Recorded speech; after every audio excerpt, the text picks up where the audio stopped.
2025 का काउंटडाउन शुरू हो चुका है। आइए जानते हैं बिलासपुर के युवाओं को बजट से क्या उम्मीदें हैं।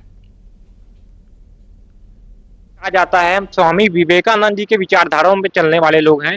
एक युवा देश है, तो जो अच्छी योजनाएं आती हैं केंद्र से, उसका जमीनी स्तर पर क्रियान्वयन नहीं हो पाता कई सारा। तो हम ये मांग करते हैं कि एक समिति ऐसी बनाई जाए, जो अधिकारी कर्मचारी होते हैं वो जमीनी स्तर में इन योजनाओं का अच्छे से प्रचार प्रसार कर रहे हैं कि नहीं कर रहे हैं, युवाओं तक पहुंचा पा रहे हैं कि नहीं पहुंचा पा रहे हैं, ऐसी निगरानी ऊपर से एक समिति द्वारा होनी चाहिए।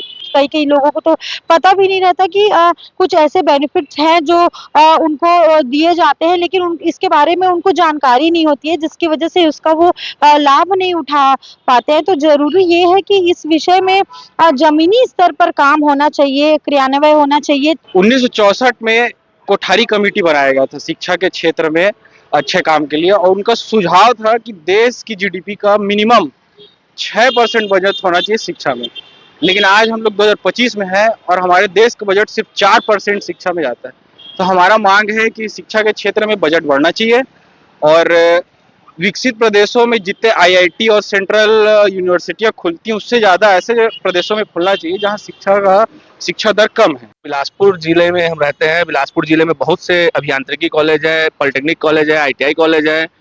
हम ये चाहते हैं आईटी पार्क जो रायपुर में डेवलप हो रहा है, उसकी एक शाखा बिलासपुर में डेवलप की जाए। उसके लिए बजट सेंक्शन हो सेंट्रल से, और उसके कारण बहुत से जो लोग यहाँ के बाहर जाके नौकरी कर रहे हैं, उनको यहाँ नौकरी मिलेगा और यहाँ रोजगार जनरेट होगा।